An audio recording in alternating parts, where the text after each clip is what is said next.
glory shone around upon A.F.C. Halifax town. Shaymen! Shaymen!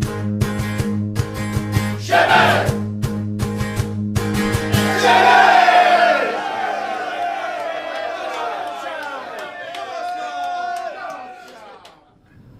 Good evening, we're here on Shaycast episode 2 with Pete Wild, but firstly we're joined with Dave Foy and of course Luke Davis. How are we doing, chaps? You okay? I'm absolutely fine, yeah. Looking forward to getting this show on the road. Yeah? Yeah, very good. Good to be here for my first one. Yeah, first ever Shaycast. Yep. You excited? Yeah, very excited. I mean, it was a long journey here, but hopefully it'll be worth it. Yeah, you've travelled from Derby, haven't you, as well? It's quite a distance, to be fair. Yeah, so I'm at university there. Set up around 3 o'clock, so it's been a very long drive for not massively far to go. No. Got here in the end, got parked up, and now I'm here. How did you get involved with FC? Because that's quite far away. There's quite a few other teams in Derby, isn't there? But how did you get involved with Halifax Town then? Well, quite funny. When I first started, I was actually living down in Kent. It was when I was in year 12. I did a week's work experience with Louisa. So then did my A-levels in year 13. And then just before I started uni, emailed Louisa again. She got me in touch with Kelly, and then I got in, did a couple of trial games, and then my first proper game was Bromley away, that 2-2 draw. That was your first ever game? Yeah, that was my first game. I believe I interviewed Josh Staunton and Jordan Preston. Ah, okay. 2 goal scorers from that game. Nice. And so what do you kind of do on a media? So you do a lot of articles as well, but what's your kind of main talent really on the media team? Main talent. I do a lot of the articles. I've done a fair few match reports by this point. I also do a lot of the interviews, so I do quite a bit on the Shaymen TV. Mainly do the manager, so I did a fair bit of Jamie last year, and I've done most of Pete's this year. Yeah. Brilliant. And I suppose we'll start off as usual with our little news bulletin that Shaymen Stats, or Dave should I say, has got us sorted out with. So I'll take it away. So good news on the youth team front. As usual, actually, our youth team, we have a very successful youth team set up, and they're well worthy of a plug here on the Shaycast. They tend to represent us at West Riding County Cup matches, and we've had some very, very good runs in the FA Youth Cup over the years. We've hosted Sunderland's under-18s in, I think it was either last year or the year before. I think it was last Entry was a fiver, and we lost 1-0 to a penalty, of all things, and we more than matched our Sunderland compatriots last year. But moving on to last night, we from 1-0 down at half-time actually against Liverland, and I'm going to go with it now. Off air we were debating how you say this, and I'm going to go with Remika. Right, which one? You said 2 there. Yeah, no, I'll go with Remika, I think. Remika. But it's definitely Liverland. We beat them 4-1, and as I was saying, we were 1-0 down at half-time, and we came from behind. 2 goals from Gary DaCosta, who represented us last season, albeit briefly in the West Riding County Cup games. I think he was a substitute, not a scorer, however. And then we had further goals from Mohamed Subriani and from Ewan Brown. Brilliant. So, of course, we're then in FA Cup action, 4th qualifying round against Harrogate Town this Saturday. And on social media there has been little bits of confusion as to what our admission prices are, despite the fact we have put out quite a clear image. So just to reiterate for anyone listening, adults are £15, entry 17 or under are £8, and 12 or under are £3 for that Emirate FA Cup tie this Saturday. It's been a long time actually since we've beaten Harrogate Town at home in League or Cup. We have won away recently, but it's been a good long time, and I had written down when it were. I think it was March 2012 last time we beat Harrogate Town at home. Well, I'm going to get my statistical knowledge in here, but apparently we've played them twice in the Cup. That's right. It was 4-0 and 2-0, wasn't it? Yes. So I wrote. Yeah, that's my only stat really that I know. So brilliant. That goal from Jake Hibbs as well. Exactly. There'll be further details in this weekend's Shaymen Shout in the We've Met Before section. Composed by myself, and Johnny Maynell also does his own version, and he's, of course, the club's official club historian. At least that's the title he likes to call himself. He is actually the Shaymen Stats, really. Brilliant. And he's on next week. Ollie, sorry, I just cut you off then. No problem. No, I was just saying that, speaking of stats, we do have a quiz coming up. Yeah, we got Pete's proper quiz coming up. That's on the 20th of November. That's a Wednesday. It's down at the Potting Shed. It is also free entry into that one as well. I believe there's a bit of confusion because it was there's a supporters club quiz as well. I don't believe they're connected. Right. Okay. Because it'd be nice, Dibs. Can we have you on our team, Dave? I don't see why not. We'll set a media team up because you seem to know everything. Yeah, on football. I don't see why not. We once went on a little bit of a stag party down to Kidderminster Harriers the other year that we won 2-1. Were either you chaps involved at that point? I think if you come in for the Bromley game, this would have been before that. I think I was there as a fan. We had two A.F.C. Halifax supporters that were getting married, so it was like an unofficial sort of stag party that didn't get too out of control. Oh, really? With the two lads that were dressed up as owls and stuff like that. Well, we basically introduced this drinking game, and it come round to topic Halifax Town, who wants to like challenge these two, and whoever loses had to do like a load of shots. So I got 5 out of 5 on Halifax Town, obviously. Them two put their head in their hands, knowing what was coming. But the first question I can even remember, it was who won the 2008-2009 Unibond Division 1 North title, and everybody were like, he's never going to get this. And I was like, Durham City, which was right. Standard answer. Yeah, it was what you like, expect it was at this another day in point. office for me, yeah. No, brilliant. And we are also celebrating, I believe, Correct. our best victory we've ever had, obviously. Yeah, one of a game Arguably. I've always described as the biggest FA Cup upset never spoken about, because it never ever gets any coverage. Everybody's too busy watching Ronnie Radford's goal over and over again against Hereford. But indeed, 40 years ago, 5th of January 1980, the Shaymen did defeat a Manchester City team down at the Shay Stadium, or the Shay as it was then known, just to differentiate. Fair enough. And Manchester City were in a similar position to what they are now. They'd been spending big money for that time, and they were undone by a Paul Hendry strike late on what City fans love to dub like the worst pitch we've ever seen, and all the supporters on social media love to remind them that Main Road was not much better in those days. So we've got the Big 40 celebration coming up, and I believe it has been organised for the definite nearest home game to the 5th of January, which would be the 20th of January 2020. Tickets are £35. That'll get you into the Maidenhead United game. There's a Q&A with the players that played that day for Town. I'm not 100%. I think we may have 1 or 2 Man City players also unofficially on that card. Don't quote me on it though, but we've definitely got some ex-players involved. And I think we have to again give massive thank you to Johnny Maynell and other people, I think possibly Kit Walton in being able to organise this. I know there's been definitely meetings with Louisa in the past, and this has all come together nicely. And as I say, that money, the £35 also gets you admission to the game. There's lunch also, like I say, Q&A with former players. They're also going to speak about their experiences on that day, and I'm sure beyond. I'm sure it'll go on beyond, and everybody can have a little trip down memory lane and get themselves a big dose of nostalgia. I think you've sold it to me there. I think that was well spoken there, Dave. Yeah. Are you going as well, Luke, to the Man City celebration? Probably will be. Probably won't be able to find a reason not to go, certainly. Yeah. No, absolutely. Right. So Halifax Town, still top of the league, although just about. So it's getting a bit closer there now. So we're just going to quickly look at the highlights of our last game. It was a 2-0 defeat, unfortunately, to Boreham Wood at the Shay last Saturday.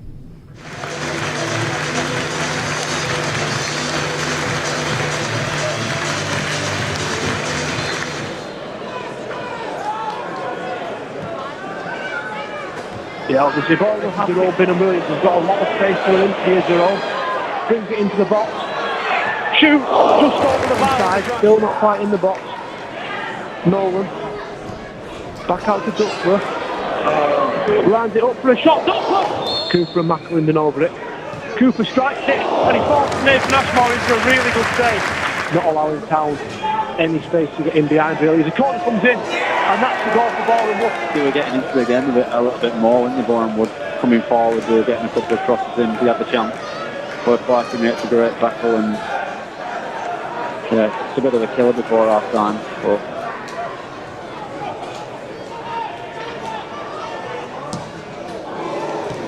Boreham Wood lads over it. Left foot's McDonald, right, and it's going to be McDonald to take it, and that's a goal.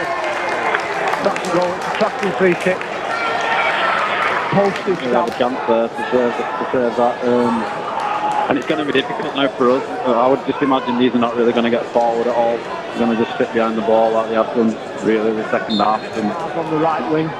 Now into McAlinden, who's more central, he's going to run. And he's found Southall in the box, Southall shoots, the clock goal. Short from McAlinden into Jeff King. Runs at the man. King shoots from distance, hits the post. They're going to Bournemouth. Just stepping over the corner, and that's that. The final whistle as well. Not the best day at the office for the Shaymen, really. So there we go then. That's the 2-0 loss against Boreham Wood, unfortunately. But you guys were there. I wasn't at the game, unfortunately. So, what was the game like? And, talk to us about it. So, Luke, you were there, weren't you? And yeah. I think for definitely the start of it, it echoed the Chorley game.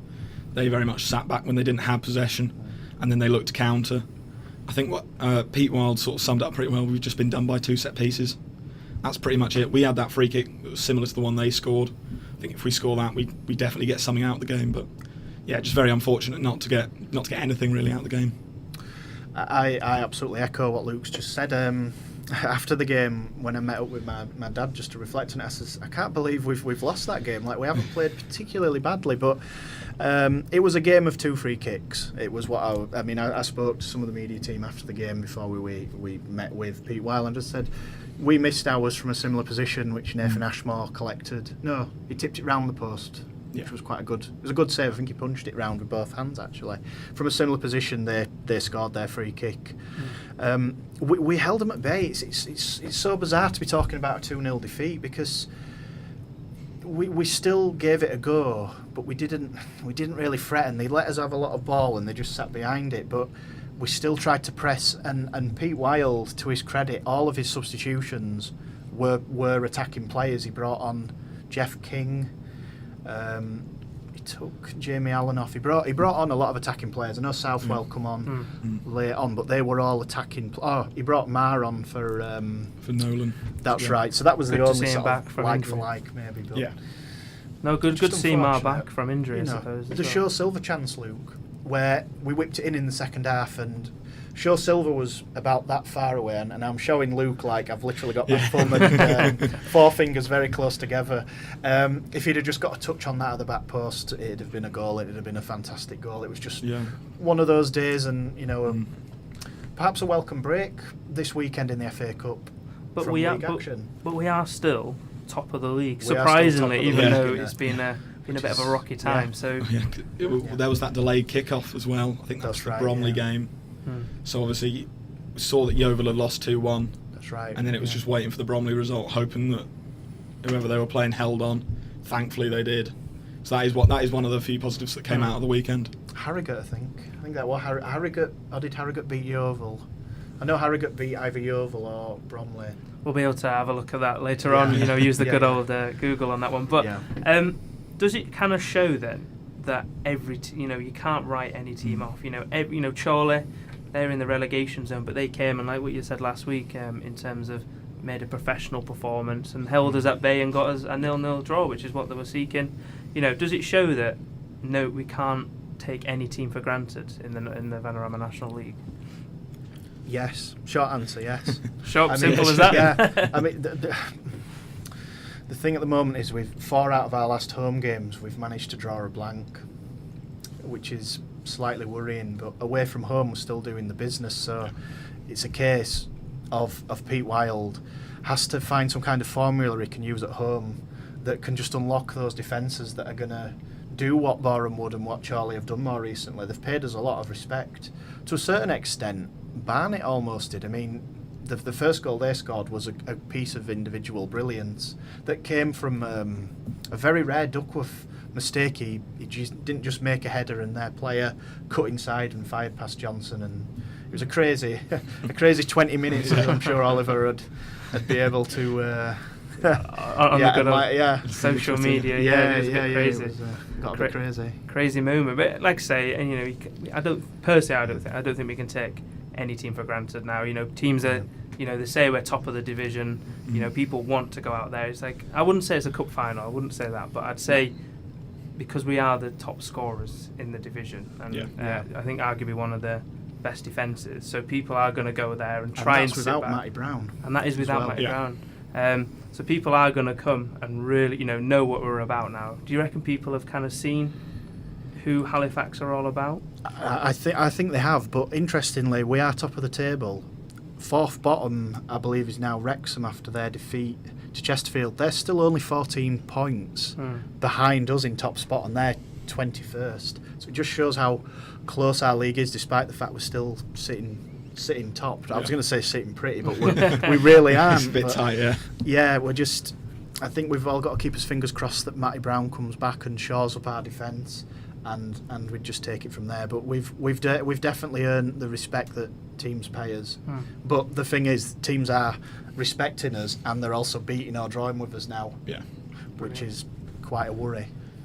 Brilliant. Well, we'll go back onto a nice little positive then. Sure. So you're now actually wearing a prop, and I you're am also wearing a prop. brought a little prop in. So we've got 2 minutes until Pete Weil comes in.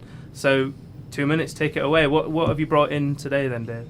Okay, so very quickly, I run a Twitter poll about what I should present today, and a very close second was Bradford City in the FA Cup, but what won it just about was the Lancaster City home game, which was on the 10th of April 2010. It was, for many, including myself, and I'm 31 now, the first game where we had a true title decider down the Shay after years of course, struggle, etc., etc. This was the first game where it was almost a nailed-on title decider.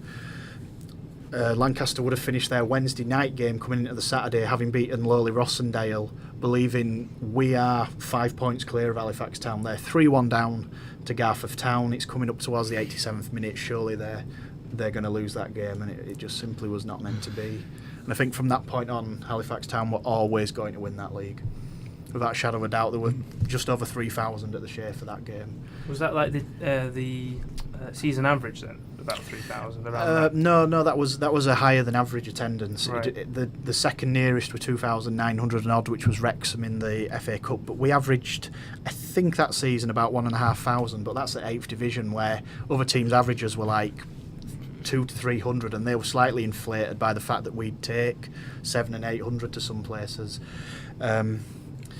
But yeah, Lancaster came. They were 2 points clear then, thinking they were going to be 5. And James Dean, our former striker, tells an anecdote that in the tunnel, as the players were preparing to come out, the Lancaster players were visibly shaking because of the atmosphere. Oh, really? That they were coming out into. Even Yeah, with 3,000? Dino, you knew from that moment on we were going to win that game, and I don't have to give you the end score because we all know what it was. On loan, Lee Gregory, who is the centrepiece in the programme. Brilliant. I'll try and show it to one of the cameras. Look how fresh-faced he is. That's why you're wearing the shirt then as well? Yeah, just because it was that season's shirt. This is the 09-10 season shirt. It's a little bit worn at the back and such. But yeah, I mean, look how young he is. Yeah. He got 2 goals that day.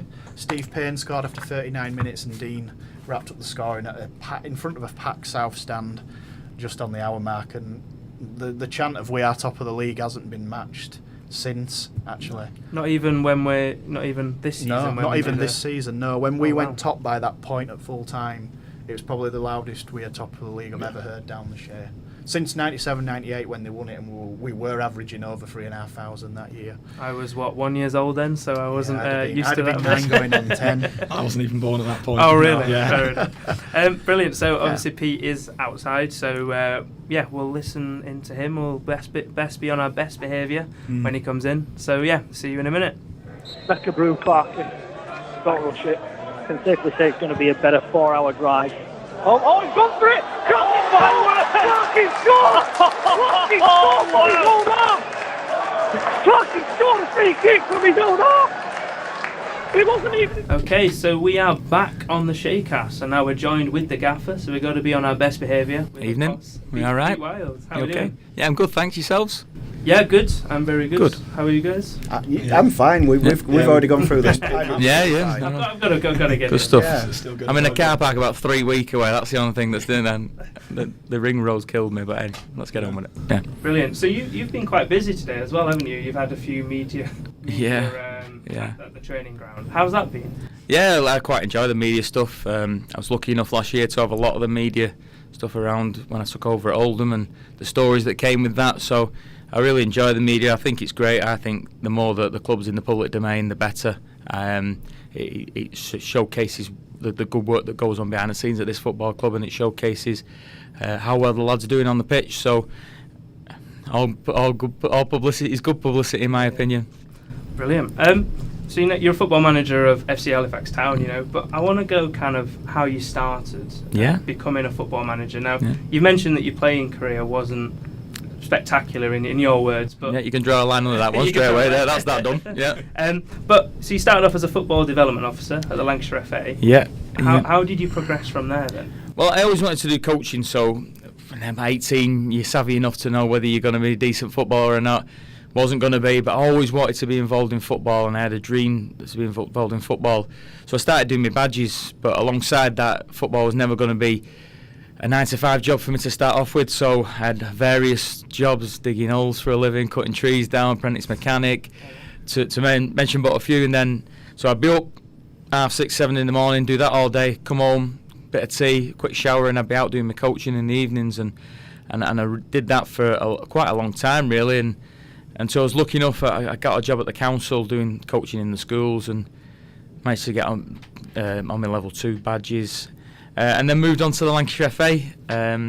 Spent 5 good years there as a football development officer, so roles around funding for the clubs, looking after clubs. I think about 200 clubs I looked after in 6 boroughs of Lancashire, and for anything to do with football. But while I was there was 2 or 3 ex-pros that worked for us, and we ran all the coaching courses from there. So I started doing my B licence. I started tutoring the level 1s, the level 1 coaching badges, and I had a real sort of thirst for trying to get into that, and spent hour after hour talking to the ex-pros that worked there, and hour after hour going up and down the country, watching coaching classes, coaching seminars. Just spent all my time in the car going watching other people and listening to other people. And in that time I got a job as a part-time coach at Oldham Athletic, and I started as the assistant under-12s coach some 13 years ago now. So whilst that was going off during the day, I was going home in the evening. I was doing the stuff in the academy, and I'd take days off and I'd go and watch the 18s train. I'd go and watch, if I was lucky enough to watch the first team train. So I spent all my time just gaining knowledge and just travelling around trying to find my own way, and then go and practice it, because one of the big things you have to do is when you've got all this knowledge, you've got to get on the grass and make mistakes, get your hands dirty and try and find your own way. So I was doing a lot of that until about 6-7 years ago now. I was lucky enough that a job came up at Oldham full-time, which they had youth development phase, which basically was looking after the 12 to 16s in the academy. Took a massive pay drop to go there, because my dream was to be in professional football. So I walked out. I remember the chief exec to me on the last day at Lancashire FA, "What are you doing going to full-time football?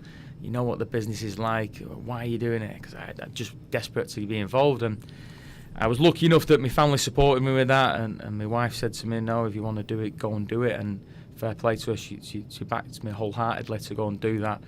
And off I went to go and work for Oldham full time. But again, my job was the 12 to 16, so most of my work was in the evenings. But I'd go out every day with the 18s, and even if I just took the warm up or I took a passing session, I'd always be around the 18s. I'd travel with the 18s every Saturday morning. I didn't have a role. I was basically out carrying and shifting and lifting, and just sat there and listening. And the more I listened, and my boss at the time, who I owe a lot to, Tony Philliskirk, he would listen. He'd let me come and listen, and then he'd let me have more and more involvement. Across that 5 years, I had more and more involvement, till at the end of it, I was basically helping run the 18s every day, and then doing the stuff in the evenings. And it was a 6.5 days a week job. We got Sunday afternoons and Thursday afternoons off, and that were it. But it was the grounding I needed. When you go into professional football, you do your badges, you do your A licence, you think, yeah, I know everything. When you actually go into that environment, you know very little. So it's, again, an opportunity. And across my time, I had 12 different managers, 2 of them being me, to listen and learn and take things off. And I think what I'd say, I took a little bit off everybody, some good, some bad, some indifferent, and tried to shape how I wanted to be. And the question was asked to me the other day, who do you look at as a sort of role model in football? Well, I don't really. I just try to take a bit of everybody and shape how I wanted to be and how I wanted to do things. So there's a whistle-stop tour for you around my football coaching career and what's got me here today. And like I say, I became the academy manager at Oldham, and then when there were no more coaches left at Oldham, it was like, right, your turn now, all the best. And luckily that went my way. Brilliant. I mean, that's quite an intensive answer. There's a lot of stuff there, really. But how would you attribute it then? Was it your support base, or was it, the fact that you were so driven and so enthusiastic to become a football manager? I'm weirdly obsessed with trying to be better, and I always people cross your time. Oh, you won't get a job. You only go to ex-footballers. You won't get a chance at that level. You won't that. And in the back of my mind, I go, yeah, keep saying it. Go on, because I will. And I'm people who know me know I'm very driven, very stubborn, very self-motivated, and really, people are now saying to us, because we're top of the league, you'll fall away. The cracks are starting to show. You don't know what you're doing, etc., etc. That drives me on. I love it when people say that, because I always thought I'd get a chance. Don't get me wrong, I never thought at 34 years of age I'd be walking out as the Oldham manager. Don't get me wrong, I never thought I'd get a chance this early. But when you do get a chance, you've just got to take it with both hands and just really learn on the job. And I'd like to think that me and Chris have learnt on the job as we've gone along, certainly at this level. Brilliant. So that kind of ties up to how did you, Chris Millington is obviously the assistant manager as well. How did you meet him, and how did you kind of form a kind of partnership? Back doing our A licence, so we started our A licence in 2012, I want to say. I'm sure it was. And back then, it was the proper A licence where you had to actually really work hard for it. It's a slide dig, I shouldn't really say that, but that's how I truly believe it. 2.5 years our A licence took, where the first year you were in a hotel in Reading before St George's Park was built, in Wokefield Park at Reading. You spend 14 days in that hotel with 30 lads. Let me tell you, that's hard work. So you had 14 days in your first year, and you sort of, when you go on the course, you sort of stoke out who's the Northerners, who's the good lads. Oh, really? And then he said, I was from Oldham, he'd worked with Alty and Stockport, so he's all right, he's a lad from around my end, we'll know each other. So when you start gravitating the bar at the evening, who's a good lad from the north? Yeah, and there seems to be a group of four of them. The group. Sayers, the southerner of the group. Yeah. Leave the southerners in the corner out there, and the bash shandies over there, and we'll drink good pints of lager in this corner here. But I truly believe across all your coaching badges, you learn as much in the bar in the evening off people who've had their experiences. And we were lucky enough, especially in our second year, to be on the pros course. So there were 25 pros or ex-pros, and there were 5 of us just like, hi, we've won a raffle here, we're on it as well. But that's where me and Millie first met, and we did our first year. Then you become good pals, and you start to get in a cluster group of where you have your practice events. So we just sort of, 4 of us, and the assistant manager at Stockport County, Dave Conlon, was amongst that, and a lad called Nick Green from up at Hartlepool. We just sort of gelled. We did a lot of our support events together. Went back for the second year, and you just hit it off, and a job came up at Oldham. I was lucky enough that Chris wanted that job, and I got my gaffer at the time to badgered him to make sure he got the job, and then we sort of evolved from there, and best of friends, and we just have a similar opinion on football. And that's not to say that we just agree with each other. We don't. We definitely don't. And then car journeys in the morning, there's some heated debate, but we just seem to hit it off. And I think you need somebody, 1, you trust in football management, and 2, has a similar opinion on the game. And we're currently both Leeds Beckett Masters students, and we're currently finishing our Masters off. It just took a lot longer than mine, but we're doing the same Masters degree, and like I say, I just feel that we have a similar opinion on coaching as a whole, and in that football coaching. Amazing. I suppose I was reading earlier as well, you kind of got involved with the Great Britain amputee team back when you were moving up and getting your badges. I mean, how did that come about? I mean, that's quite a nice little story. Did a lot of disability football, especially when I was at the Lancashire FA. Did a lot of different disciplines of disability football. At the time, it was really on the increase and real growth in it. I have a good pal of mine that works at Man City now, called Adam Temple, who said to me in 2011, one Christmas, fancy coming doing 6 days coaching in Dubai for now, and I couldn't take the amputees with me. Yeah, dead right. I do. We've got to Dubai for 6 days. Christmas, happy days. Come back, and within about, I think it was February time, rang me up and said, "Listen, I've resigned, but I'll put your name forward for the job for the England MVCs." Right, all right, okay, yeah, right. So, and I was lucky enough that was World Cup year as well. So I did 2012 Russia World Cup. We finished 5th in the world. And you've got to remember that our players paid to go to the World Cup and then to raise their own money to go. And we were playing against people like Turkey, who it was their national sport, and they get paid to play, and like 10,000 euros were changing hands for players moving teams, and they are all full-time wages. So we were competing against teams like that. So to be 5th in the world, we were really happy. And I've got to be honest, give or take a penalty against the Ukraine in the last minute would have been in the semi-finals, but I'm not bitter in any way. And I did that till the end of the 2014 World Cup in Mexico. So I did 2 World Cups, 3 years as the Great Britain Amputee manager. Loved it. I think we did about 15, 16 countries in the 3 years. What an experience, what a life. And you know what, that taught me a lot about people. It taught me about, I had the football side of it, but it really made me a better people's person. It really taught me how to be, to more work with people and how to deal with people, especially when you're away from home as well, and dealing with people, and I think that really helped me. And probably what I'd like to say is one of my better traits is being a people's person, and I think that really helped me on my journey, that experience. Amazing how it's just such a nice little story, really. And is that the kind of, you've had a illustrious kind of career in management so far. How is that the kind of highlight so far, or is you're still with Halifax? Well, there's a lot of highlights. They all have their own merits. Being manager of your country and representing your country in 2 World Cups was phenomenal, and the experience that came with that.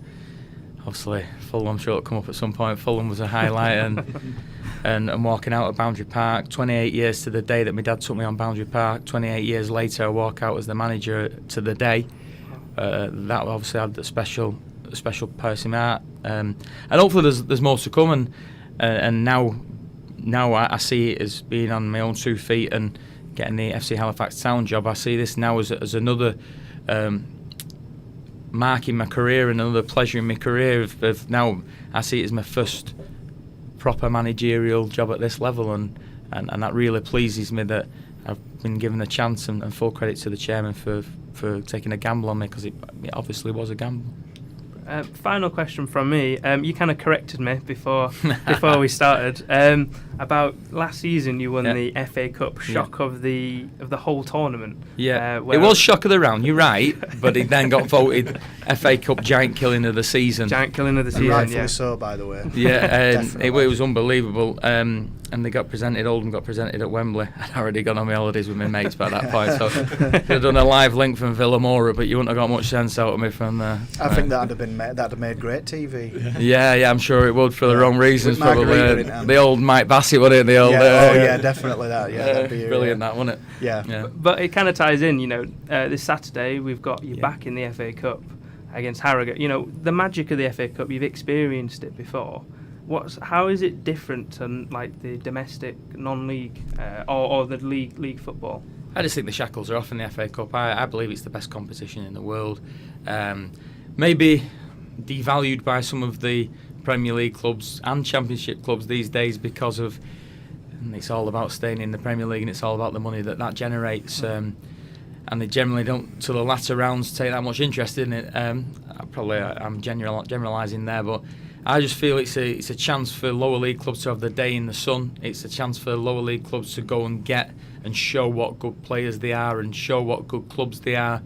And it's, for me, still has its appeal for the lower league clubs. And you use the example of the outing at Fulham last year. We had 4,000 Oldham fans there. We couldn't get 4,000 at home.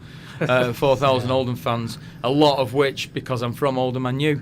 And I still to this day will walk around home. I could do my shopping in Tesco's on my own, and people will stop me and just thank me for that day and say it was the best day of their lives and things like that. And my lasting memory will be, as we all know, we probably could sit here and we could all mention a day of when your football teams, you had your day in the sun, and it's the day you always remember.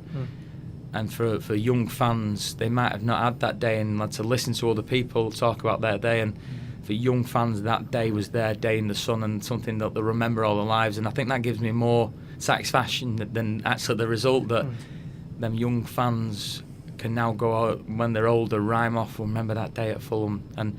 And that's, for me, encompasses, there's an example there of what the FA Cup's about, and I'm desperate to do well in the FA Cup again this year, not just because it puts FC Halifax Town on the map and it gives all the long-suffering fans that day out and that thing to remember, but there's also a financial implication on that the further we go, I'm fully aware that money will come back to me and hopefully enhance the squad moving forward.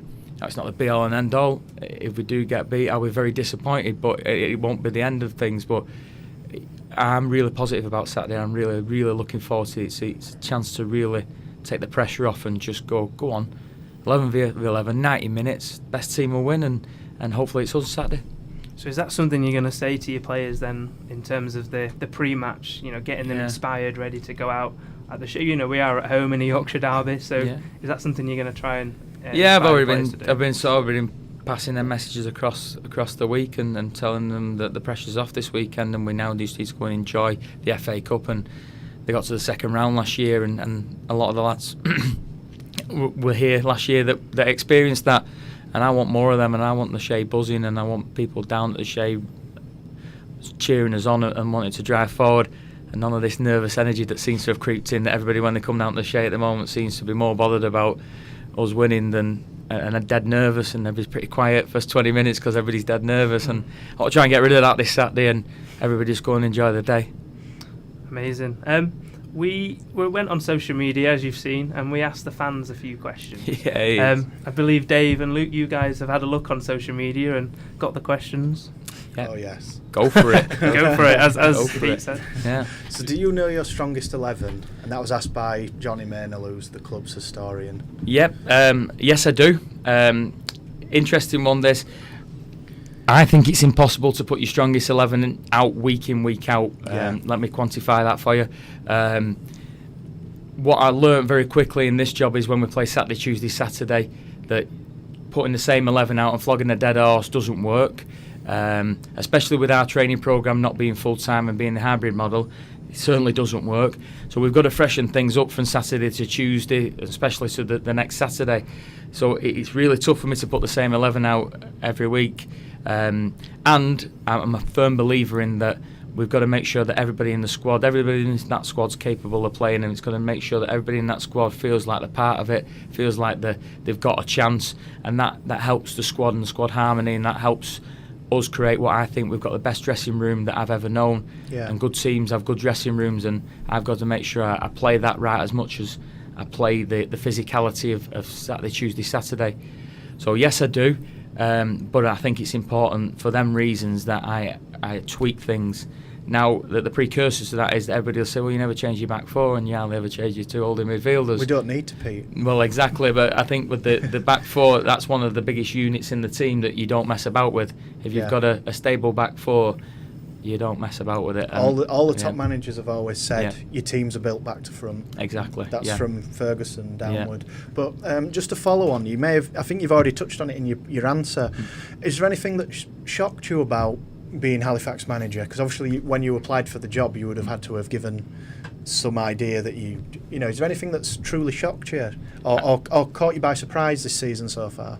How much of a sleeping giant it is. I believe it's a massive club. It's a massive club, and I use that word, don't use them words lightly. I think it's ready for the league, it's prepared for the league, and I think if we can get back in the league at some point in time, that they'll have no qualms in staying there. So that's really surprised me, how much of a sleeping giant it is, how much fan base and history the club's got really surprised me, and people that they come and spend their hard-earned money every week. And you look when we've been on the road and the sort of followings we've got on the road, and you're just like, wow, fair play to you, this is great. And I think that's where I get a little bit frustrated or a little bit down with myself, when we've had bumper crowds, we got beat. When we've took people with big guys on the road, we got beat. So don't turn up. So I get a little bit frustrated because I'm desperate for us to do well. I am. I promise you, I'm desperate for us to do well. And that's really surprised me, actually, how big the club is behind the scenes and in terms of fan base. What surprised me, when you normally get these jobs, there's normally a problem. Yeah. Or there's normally an issue why you get these jobs. You don't normally come in and it's a bed of roses. Me and Chris came into an unbelievable set of lads. Unbelievable.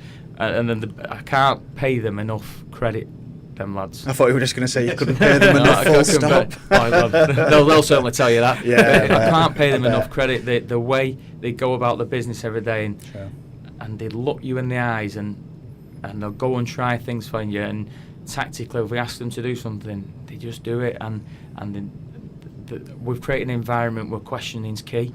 So if you've got a question, say it in the right way. Come and speak to us. If you've got an opinion, say it. Even if we're on the training ground and I'm midway in verse, say something. If you think there's something needs answering.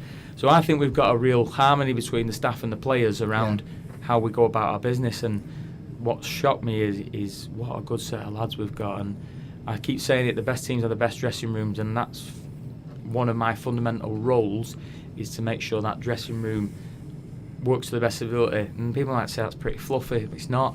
We work hard every day and we get our heads down. We work as hard as we can every day, and we create an environment where everybody wants to come to work every day and has a smile when they walk over that hill from them dressing rooms to go and work hard every day. And so in terms of surprise, that's massively surprised me. From the new faces that we've seen this pre-season, how much of a hand did you have in some of the signings? For instance, I mean, Jerome Bingham-Williams, I believe, was a trialist versus your old club. What about people like Jeff King, Jack Earing? How much input did you have into signing those players? Because there seems to be confusion among some supporters as to who did what kind of deals. No worries, I can allay all them. So in terms of Jack Earing was done when I came. Liam Nolan was practically done. I just had to give it the rubber stamp. Jeff King, Danny Williams were on trial when I came. I had a look at them and thought they were good players, so I dealt with them. Jerome Bingham-Williams came out the blue. An agent that I knew sent me the clips. As you know, when I came in the building, I had no wingers, no left back. He was the first. Jerome Bingham-Williams was the first left back I looked at. And I have this thing that at least one of your fullbacks needs to be 6+. Why? Because in this league, then that makes the diag predictable. So Jerome was the first one I looked at, and he came and played against Oldham, and I went, oh, I like him. I quite like him. Needed to get fitter. It needed to get strong. But one of them lads that I think game by game has got better and better and better, and he's what a good kid as well. What a good kid that wants to learn and get better. So Jerome, a bit of luck was me. But in terms of Liam McAlinden, knew him as a young player, lost his way a little bit, but when an agent that I were good pals with recommended him to me, and he was on trial at Lincoln at the time, I persuaded him to come to us, and we're lucky enough to have Liam. Charlie Cooper's another one that I've known of for a long time. But on one thing I am is I throw caution to the wind. I won't just go and sign people willy-nilly. I won't just go and add people to the squad because I think it's a good idea. I won't go and panic recruit. I'd rather go a game too far and get it wrong for a game than I go a game too early and I ruin the dressing room what I've got. I've got some lads who work hard for me every day, and if you just go and bring lads in, you push the nose out of joint, and people go, well, so why? Well, I don't care about that. We just need the best players. The best teams have the best dressing rooms, and you've got to make sure you get things right in that respect. So I will always wait my chance, and I look at people like Josh Mack. Josh Mack needed to go out on loan. He needed it. Look, he's flying. He's flying at Whitler Bay, and fair play to him. But he needed to go out long to come back and be ready. So I feel like we've played it okay so far, transfer-wise. I feel like we've got a really tight-knit group. And by having a 20-man squad, everybody's close to playing. At Oldham, we had about 27 players, like a soccer school. And that creates more problems in the stands, the lads that are not playing every week. So by having a small group means that everybody's close to playing and everybody's got a chance to play. And that's really key in creating a good dressing room environment. Brilliant. Luke, I believe you have a question as well I believe you touched on that a little Yeah. bit. Positively, Shaymen asked, so what's impressed you most since you've joined? Well, yeah, I think about the players really impressed me about the work ethic and how they are. What's impressed me is how the chairman runs the club behind the scenes. We're debt free. He runs the club well within its means. And I know we'll come on to it in a bit around Devante Rodney and the wages that he wanted. We were both of the opinion that was way above our demands, and we run the club in the right way. And you look at from where I'm from in the northwest, and I look at Macclesfield that don't pay the wages on time, the problems I had at Oldham with wages and money, the unfortunate situation that's happened to Bury, where Bolton ended up. I think you've got to give the chairman a lot of credit around how he runs this ship and how tight it is and how well structured he has the place. And some would say that he'll cut a pea in half, but I'm sure you'd rather have that now than where you were 11 years ago and going out of business and the problems that created for you. So what surprised me is how well run the place is behind the scenes, how commercially Ben has that room booming on a Saturday afternoon, how well the media team put things out, and how I can go on social media and there's always something about FC Halifax Town on there. There's always something out there, and I think we publicised the club really well. And so I think how the club is run is brilliant. It's brilliant. Now there could be better. There always could be buts and maybes, but for where we are and what we've got, wow, really. And I look at the training ground that we use over at Headingley. Nightmare to get to in the morning for everybody. We crashed there this morning. It took us 3 weeks to get there again this morning. But I look at what we've got and how self-contained we are over at the training ground and the facilities that we use, and we're better. Let me tell you, we're better run than a lot of League Two and some League One clubs. We're a lot better run. Yeah, and obviously that has a massive impact on your job as well, just knowing that there's going to be that stability there. Certainly, and that allows for a relaxed atmosphere between me and the chairman. Our meetings go on for 2 hours. I couldn't tell you what the agenda was, and I couldn't tell you how the agenda ended. But I think that allows us to both be honest. That allows us to both have clarity in our work. You think when I walked through the door, 85% of my budget was spent, and I didn't have a left back, any wingers, and I was quite light up front. So I had to really wheel and deal to get lads in for money that they probably didn't want to come for, and I had to make sure that we just made the priorities our priorities. So does that give us stability? Yes. I knew what I was coming into. Does that mean we could have done things a little bit differently? Yeah, of course we could. But let's not get away from the fact that stability is key, and I'd rather have stability behind the scenes, which means everything runs happy, than we'll have to walk in there and say, lads, they ain't getting paid today, or they're not going to get the money, but please go and get us 3 points and things like that, which I've had in the past. Speaking about being slightly light up front, I absolutely adore Toby Shaw-Silver, but there seems to have just been some matches recently where he's found himself isolated and out-muscled.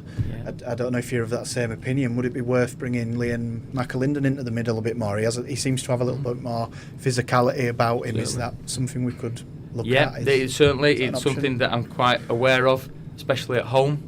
I feel that teams now sitting, as we look at the last 4 games. Last 4 games, we've completely dominated the football match. However, have we had enough shots at goal? No. Have we scored? We've not scored in the last 3 home games. So no, we haven't. No. But what we've got to take that, and the fans have got to take this as well, is the amount of respect other teams are now paying us, and the amount of the way teams. The last 4 out of 6 teams have changed their formation to play us, and they've had 6, 7, 8 games. They've had the same formation. Play doesn't change the formation. The last 4 out of 6 teams have changed the way they play. The last team sitting against us, and we're not the plucky Halifax Town that we may have been at the start of the season. Well, we'll get after these, we'll beat these. So he's paid us a lot of respect. So what that now comes with is that me and Chris now have to think about how we play, especially at home. Yes. And that's a real good challenge for us as coaches. That's patience required from the fans while we get it right, but it's something that's high on our agenda and high on our priorities, and has been all week, and has been, and hopefully that we're within our plan, within our structure, we'll come up with the right answer on Saturday, and fans will see that. So in answer to your roundabout question, yes, we do need to score more goals. Yes, we maybe need to get some support to Toby better. We are working on it. We are working on ways to do that. Could Liam McAlinden play through the middle?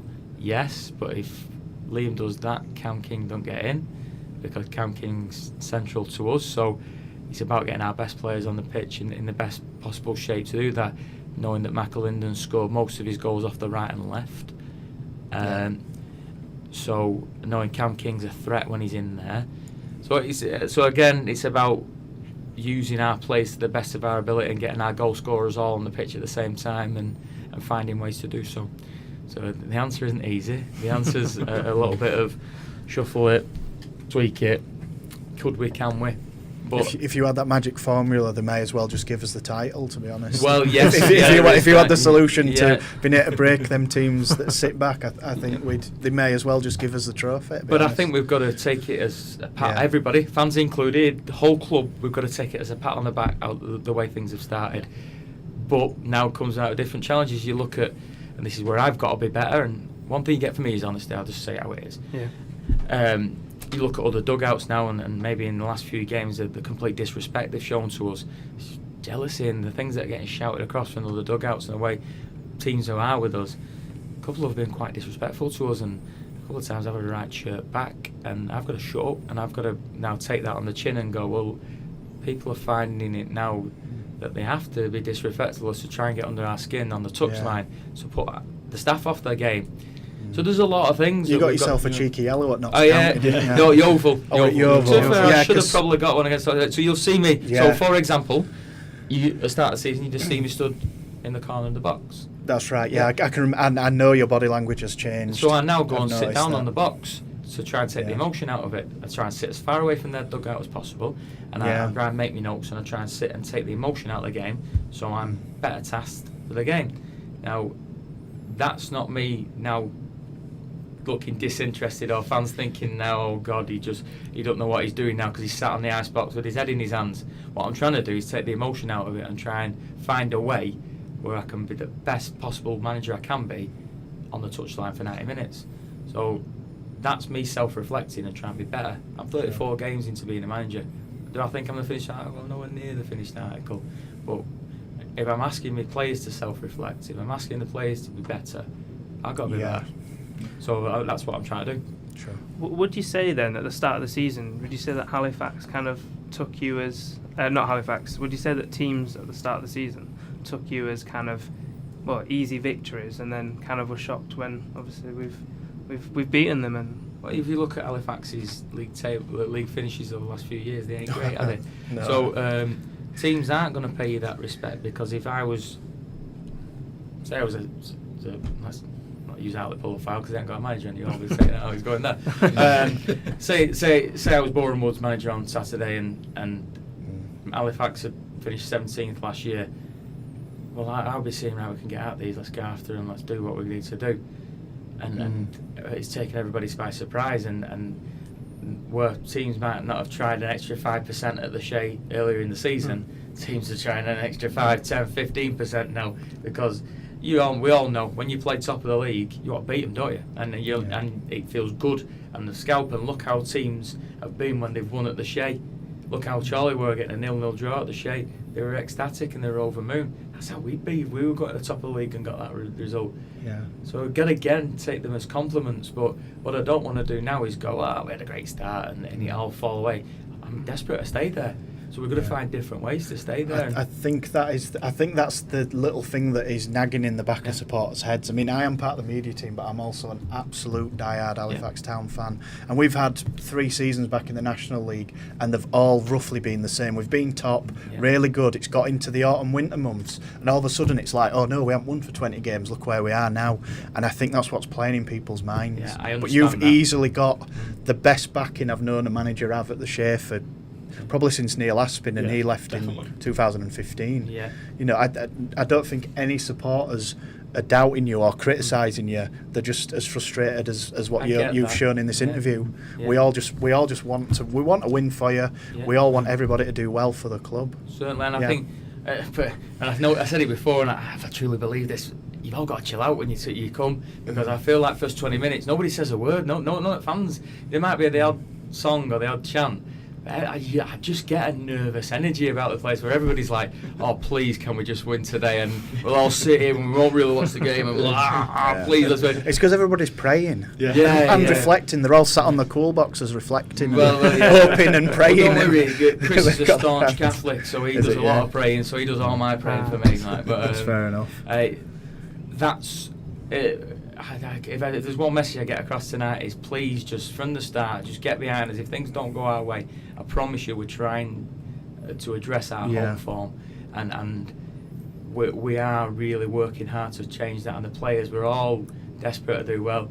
It's not as though them last 4 games at home we've been absolutely rubbish. We've absolutely dominated the football matches. No, I said that before you came in. I said I left that game, and even the morning after I woke up and Mum were like, so Davey, Town lost. I went, I don't know how. I was like, we played really well. I still can't believe, even now, 24 hours later, that we got no points and conceded 2 goals. It was funny because on Sunday I went watching my wife do the Manchester Half Marathon. And it was right next to Chris's house. So I'd phoned him saying, are you coming out? Yeah. So I had my lad with me. He had his 2 little ones with him. Yeah. And if anybody had been like a fly on the wall in our conversation, we stood in the middle of Willinshaw for a couple of coffees on a main road watching a load of people exhausted running past. Yeah. Absolutely pulling the game to pieces of how could we have won that game, and what about that? What about that? If we'd done that, if somebody had been listening to us, you'd have gone, shut up, listen to talk to your kids and put the ball away. We must have been going on with each other for a good half an hour. But that's where we are. We're massive self-reflectors. We're massive. What could we do better? We sit at home and we watch games, and we watch our games back, and we watch our next opponents. And believe me, we're going to the nth degree to try and find ways to do it. But one thing we've got to not take away from the fact is that teams are trying harder against us and paying us a lot more respect than they probably have done in the past, and we should all take that as a positive. Amazing. I suppose Devante Rodney, we've got to bring that up, I suppose. No problem. Excuse me. Yeah, so in pre-season he was, last season towards the end he was scored, when you have the stats. He scored 7 in 12. No, 7 in 14. 7 in 15. 7 in 15. The only reason I correct myself is Liam McAlinden, after 14 games, had a better goal ratio, but nobody was talking about it. There we go. So Liam McAlinden has got a better goal ratio. He doesn't now, but he did at the time. Yeah. But he's played more games. True, that is true now, yeah. But was Devante Rodney approached at all? I mean, it was a topic during pre-season for Halifax Town fans, so let's just kind of put it to bed. Yeah, 100%, that's not a problem. I obviously know how well Devante Rodney did last year. The chairman told me about 1,300 times how well he did last year, and I obviously watched his clips. Me and Chris watched his clips, and from pre-season, I mean, he done his cheekbone. He broke his cheekbone in pre-season. And I am good friends with Chris Casper from Salford, so Chris, I was in good contact with Chris about him. He let me know when he came back to training, so I was like, well, even if he needs a month out just to get some games, consider us. And then it was brought to our attention probably about a week before he went to Stockport that they were looking to get him out on loan. I was speaking to his agent, I was speaking to Salford. But obviously Devante's wages went up quite considerably because they got in the league. Yeah, with the promotion, And what he was on when he came last year and what that Salford wanted from him this year would have taken him a long way outside our pay scale. Yeah. And I told you before, 85% of my budget was spent when I came in. So I couldn't even use my budget to bring him in. We put an offer in of how much we could pay for him, which would have put him right up there. Yeah. But Salford were determined that they wanted his full wage. Now I know Stockport, you'd think, well, how is Stockport priced in our market? I know that Jim uses his budget he doesn't spend it all at the start, he saves some for when he needs it. That's why he's been able to do that. But I came in 9 days before the season. Oh yeah. My budget wasn't my budget. I can't magic players out. Yeah. And as I said to you before, around the dressing room, I didn't think it was right to go, out you go. No, that was only there till January. He's had a broken cheekbone. Listen, if the bloke does well, fair play. And he scored against Trafford the other night in a friendly. I saw that. Fair play to him. But it's up for grabs in January again. So we can revisit in January should we wish to do so. if we need to. Yeah. But I'd like to think that with our contacts in the league and people that we know in the league and people that we're currently pursuing in the league, that we're not chucking all our eggs in the Devante Rodney basket. Sure. We're savvy enough. We have a spreadsheet a mile long of targets. We're out at games at least 2-3 times a week, watching players we might need, and if we have a good cut run as well, who knows, we might be able to chuck a little bit more at it as well. So there's your long-winded answer, but one thing I want to get across is, well, everything I say in here is because I'm honest and I want to tell you the truth. Yeah. So I will never come in here and tell you otherwise. That's where we are. That's what happened. And now we've got to crack on and move on. It's not as though we're 17th, 18th in the league, is it? Yeah. We've got goal scorers across the pitch, and I've got centre forwards that I trust and I believe will get us goals. What, I don't know how to phrase this question. What further advice would you give to somebody like Toby Show-Silver? Because it's so apparent that he puts a lot of effort in for very little reward at the moment. Because I spoke to him after the Oval game, and I was just like, I just said, you didn't. Basically, I was quite crass actually. I just went, you didn't get anything off that ref today, and he went, he literally just said, I need to wise up. Yeah, you know, I don't know. He's a young player that's not played as many games as he'd like to play. Yeah. Maybe in the last 12-18 months. Let me tell you, he's one of the most honest kids you'll ever meet, one of the nicest lads you'll ever meet, and he's another self-reflector. And again, he's out another half an hour after training today with Chris, and he's working on his receiving skills, he's working on his finishing skills. He's on a Friday tomorrow, he'll be, Gaffer, can we do some heading, some crossing finishing with my head? We were close against Boreham Wood from that. Do you remember that cross? Like that much off. So you've got a kid who wants to be better, and he's determined to get better, and he knows what he needs to do to get better. One thing with the formation we play 4-2-3-1, the one is more of the person we play off.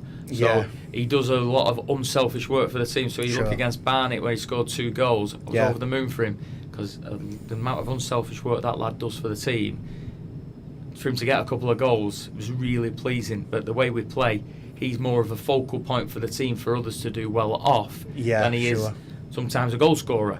Now, if he can chip in with 15, I know he's got a goal target man that's a lot more than 15, but if he can chip in with 10-15 goals this season and allow others to get 20 plus, job done. Then he's done his job in how. It's been well documented as our performance plan and how we want to play. Well, our 9's our focal point, our big, as most teams in this league have, is a big focal point. And Toby's been our focal point so far. I think he's done an excellent job in that role. Like I say to you, the knocks, bumps he gets. Could he be more savvy? Yeah, you've just said it. He needs to wise up a bit. Yeah, of course he does. But don't we all? I've said that before. I mean, he said that himself. I didn't say that to him. I just happened to say you never seemed to get a decision when it was quite clear that he was getting pulled. Yeah, sometimes he's more bothered about fighting the centre half than he is about getting hold of it, and that's something that we need to keep reaffirming with him, that we're more bothered about getting hold of it than worrying about the contact from behind you. Now, how he receives that is something that we work on with him. But we create a culture where we've got a lot of young lads, a lot that have not played a lot of football in the last 12-18 months because of the clubs they've been at. So it's a team that we've pulled together of lads that maybe need a chance, and I think we're a club that gives young lads a chance and wants to make players better, and we move them on after we've made them better. And Toby, along with the other 19 in the squad, are lads that we feel that we can make better, and that's what we're trying to do. So the fact that they want to be better, the fact that they're all self-reflecting, gives me great joy, really. Sure. Can we just have a quick update on sort of players we haven't seen a lot of? I mean, you've touched on, obviously, close-knit group, everybody's chomping at the bit, but is there anything further to add on, for instance, Jack Earing and Jacob Hansen? I mean, we haven't seen Jacob Hansen play any minutes this season. I know Michael Duckworth's doing very well at right back, and obviously Jabber, as he's nicknamed, is also himself a right back. Is there any way that we could look to introduce him? Because we seem to have, I know it was done under a previous manager, we had him on loan and we signed him on a 2.5-year contract this January, and it seems ever since he put pen to paper, it's like we've put him in a cupboard somewhere. First and foremost, I think the first thing to say is that Jacob's been throughout this period that he's not been played, he's been excellent. He comes in, he's a man of few words as it is, but he comes in, he comes in every day and he works as hard as he can. And I've had to obviously tell him a few times, sometimes he's not in the squad, he's travelled and not played, obviously he's not played a minute. We really rate him highly, but his position is right back, and at the moment he's doing a fantastic job there at right back. And as I said to you before, I'm really reticent to try and to a unit of the team that I don't really like to change if I don't need to. Yeah, sure. He's just been a victim of circumstance at the moment. His time will come. He will get opportunities, as will they all across the season, and he's got to be patient. But I can't speak highly enough of his attitude whilst he's been in that period. You look at Jack Earing. Jack Earing's a young lad that's obviously played in the Championship and he comes with a good pedigree. Another lad that, again, through this period, in fact, I was talking to Jack this morning around, I was praising his attitude and praising the way that he'd conducted himself through, again, a tough period of one thing I think with Jack is that he's had to try and understand the level of it's more blood and guts at this level, and you don't get a minute where maybe the higher he's been up, he's had a little bit more time to affair on the ball, and it's taken him time to adjust to the level. Sure. I've certainly seen a change in Jack in the last 3 to 4 weeks, and I said to him again this morning, your chance will come, you deserve a chance. The way you're training, the way you've adjusted to this level, your chance will come. So you've got 2 individuals there that if needed Saturday, I would have no qualms on putting on. I'd have no qualms starting anybody in our squad. Yeah. He's just been a victim of circumstance, and sometimes, unfortunately, I can't play him all the time. Yeah. And their chances will come, and it's a long season. We played 17 games. We've got 2 cup competitions. We've got 29 league games to go. Everybody's going to get far and away enough game time throughout this season. But that does. Sorry, Oliver. Are Jacob Hansen and Jack Earing the sort of players that we'd maybe see feature in the upcoming West Riding game? I think it's safe to say that. We obviously. We went to Bradford the other week and we played like a training game. Yeah, like behind closed doors. We're going to Fleetwood Tuesday. We're going to do the same. Yeah. We've got one booked in a month, so they're playing them games as well. So it's not as though they're not playing any football at all. They're playing in them games. The West Riding Cup might be an opportunity. Hey, who knows? We might get an injury. They might be playing anyway in our league fixtures. But I will make sure everybody gets the game time they need to make sure when they're required. That's why I sent Josh Mack out on loan, because I needed Josh Mack to come back ready to play. Sure. I didn't feel like he was ready to play. He didn't feel like he was ready to play. So we had an agreement that I wasn't bothered about the level he went to. I was more bothered about him just as long as you're on the enjoying pitch. football, getting minutes, getting kicked, knocked. Remember what it like to be a football again, because the kid's not played so much football for so long. So I said to him, I'm not bothered where you go, just go and enjoy yourself. And it was quite lucky that he's up near where he lived, so there's lots of travel, so that was something that we were really pleased with. George Sparks did ask on social media, have you tried considering Jacob Hansen out on the wing? When he played there in pre-season, I thought, so this is George, George thought he looked very strong and wasn't afraid to run at a defender. So I think he could play there, but I'm a wash with wingers, aren't I? There's one thing in this football club we are a wash with, is wingers. If I start playing fullbacks on the wing, I've got to go and have some disgruntled wingers, haven't I? So, so in answer to his question, I could see him playing there. I understand why he's made the comment, but I think I've got an array of wingers that have done nothing wrong to warrant a fullback playing there instead of them. You've really turned that around since pre-season when we had virtually none. Yeah, exactly. So there's one thing this football club has got, it's a lot of wingers, isn't it? And then positively Shaymen, I don't know his true identity just yet, but where do you see yourself in 5 years? I know it's or even the Shaymen, where do you see the Shaymen in 5 years? The club as it is, or is it a case of you taking it slow and just taking one game at a time? Well, I think you can't get carried away in football management, because you find yourself on the scrappy quite quickly, don't you? And everybody wants to eat. You look at every job, the amount of managers that are going for every job, and you think of some of the names, you think, wow. When you think, I was really worried when I was out of the game how quick I was going to get back in. Was I going to get back in? So to look 5 years ahead, well, I don't think you can in this game. I just want to coach at the highest level I can possibly coach at. And if that's conference and national league, whatever it's called now, and that's it, then that's it. But I want to coach at the highest level I possibly can. I want to keep learning. I want to be the best I can be, and wherever that takes me, then so be it. And I think that's sort of my mantra. People told me I couldn't coach at first team level in the Football League, I've done that. So people told me I couldn't coach at this level, I've done it. So I'll just keep trying to not prove people wrong. I'm not out in any way, shape, or to prove people wrong. I'm out to prove myself right, and that's all I'm bothered about, is proving myself right. In terms of the Shaymen, I think is 5 years too long? Is that, you mentioned that football, things change quite suddenly, doesn't it? 5 years is quite it's a long time that in football, isn't it? And I know David Bosworth's reflected on his decade as our owner, and he said, I spoke to him quite informally during the Farsley friendly, which was one of the few friendlies we got on, and he said the game has changed so much, even in just a half decade. He said when we took over, the finances, the way clubs are run has changed. The dynamics just changed behind the scenes so much. And the way players are, and the way players is, and then I don't blame football for that. I blame society for that. I think society is creating a different sort of person, a different way of how we live our lives. So we've got to move with the times. The one thing you've got to do is embrace change, good, bad, and indifferent. We were brought up in a way that probably isn't the way that our children are brought up now. If I look at how I was brought up to how I'm bringing my lad up, totally different. So parenting, because I've just been sat in a play centre with him, thinking, and he's having a slush puppy at 5 o'clock at night, thinking that's going to haunt me, that, isn't it? Because he's not going to sleep now, is it? But he wants a slush puppy, so you get him a slush puppy, don't you? But what I'm trying to basically say there is society's changed so much, so much, and we've got to move with the times. Football's got to move with the times. The money that's involved in the game now is absolutely ridiculous. One of my biggest annoyance in life is that if you finish bottom in the Premier League, you get £100 million for finishing bottom, plus a 60 million bonds for make sure you're R8 in the Championship. So you're the worst team in the league and you get 100 million plus a 60 million bonds.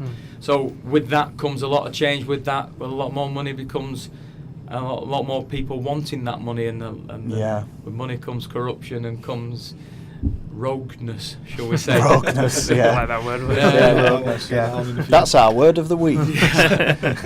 So yes, I think you've got to move with the times. 5 years is a long time in football. But to answer your final question around sort of the Shaymen, where I think they will be, I'd love to think they'll be back in the league. I think we're a club that's made for the league.